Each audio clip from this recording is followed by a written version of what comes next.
قرآن اور سچ کی طرف سے آپ سب کو سلام۔ آج کا جو سوال ہے وہ یسوع مسیح کی پیدائش کے بارے میں ہے، اور ہم دیکھیں گے کہ یسوع مسیح کی پیدائش جو ہے وہ بیت لحم میں ہوئی یا پھر گلیل میں۔ تو اس کے حوالے سے بہت سے نظریات ہمیں ملتے ہیں۔ ایک ڈاکٹر ہیں، ڈاکٹر رچرڈ ڈاکنز، جنہوں نے اپنی ایک کتاب میں لکھا ہے کہ جو اناجیل ہیں ان میں مسیح کی پیدائش کو لے کر اختلاف پایا جاتا ہے،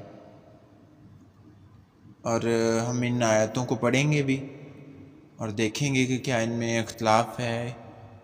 اور وہ کہتا ہے کہ جو یسوع مسیح ہیں وہ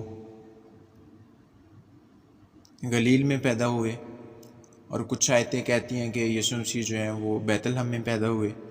تو اس طرح وہ اناجیل اربع میں جو کہتا ہے کہ اس بات کو لے کر تضاد پایا جاتا ہے۔ سب سے پہلے ہم دیکھتے ہیں متی 2 باب کی پہلی آیت۔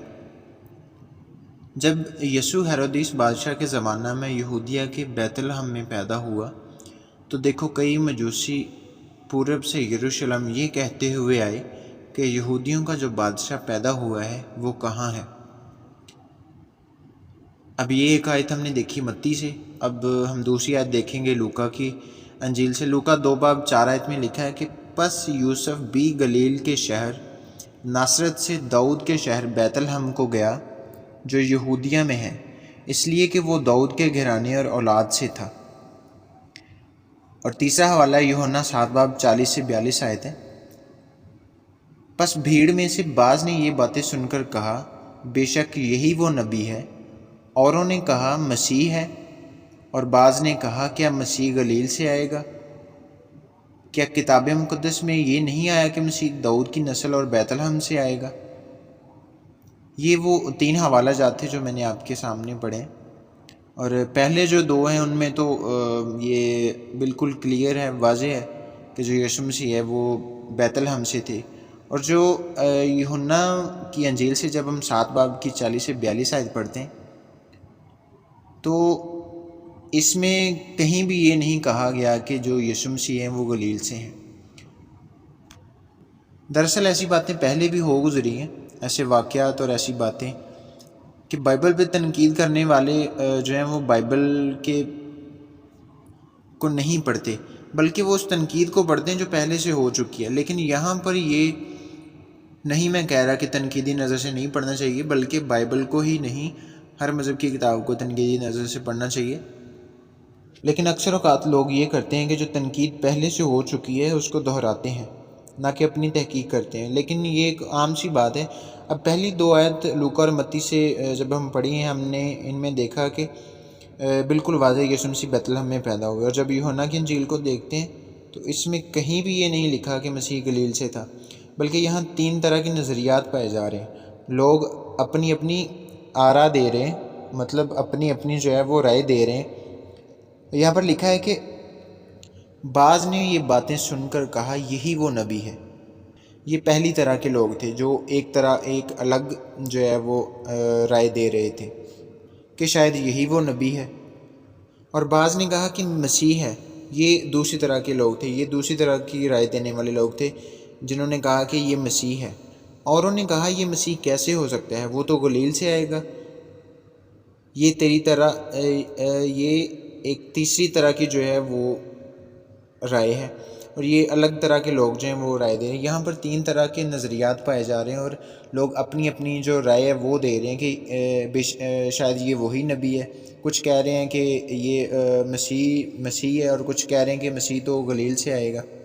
لیکن اس پوری آیت کو پڑھنے کے بعد ہمیں کہیں بھی یہ نہیں لکھا ملتا کہ مسیح گلیل سے تھا، بلکہ یہ آیت صرف لوگوں کی جو رائے تھی اس کو بیان کر رہی ہے۔ اور مزید جب ہم اس آیت کی آگے 43 اور 44 آیت پڑھتے ہیں تو اس میں واضح لکھا ہوا ہے کہ یہ لوگوں کے اختلاف رائے کے بارے میں ہے۔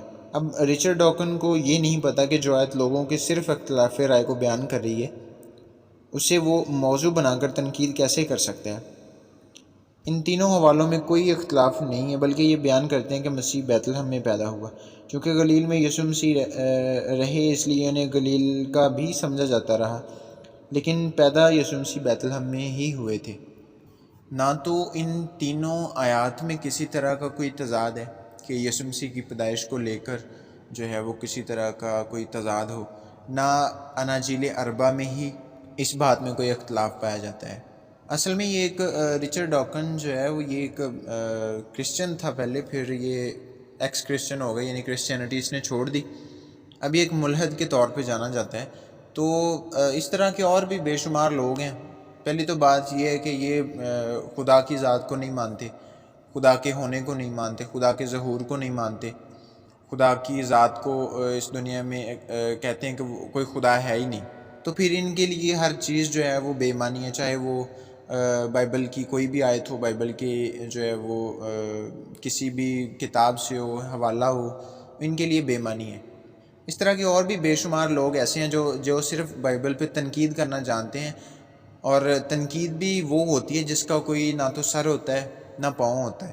ان کے علاوہ بھی بہت سارے ایسے لوگ ہیں، جیسے ہمارے مرزا صاحب ہو گئے، وہ بھی ایسی ایسی باتوں پر تنقید کرتے ہیں جنہیں بائبل جانتی بھی نہیں ہے، اور جنہیں مرزا صاحب اپنی جھوٹی دلیلوں سے ثابت کرنے کی کوشش کرتے ہیں، حالانکہ یہ تو خدا کا شکر ہے کہ بائبل اپنی تفسیر خود کرتی ہے اور ان کے اپنے ہی سوالوں کے جواب ان کو بائبل میں سے مل جاتے ہیں، لیکن پھر بھی وہ تنقید کرنے سے باز نہیں آتے۔ اصل میں پیچھے تعلیم کا بڑا فرق ہوتا ہے۔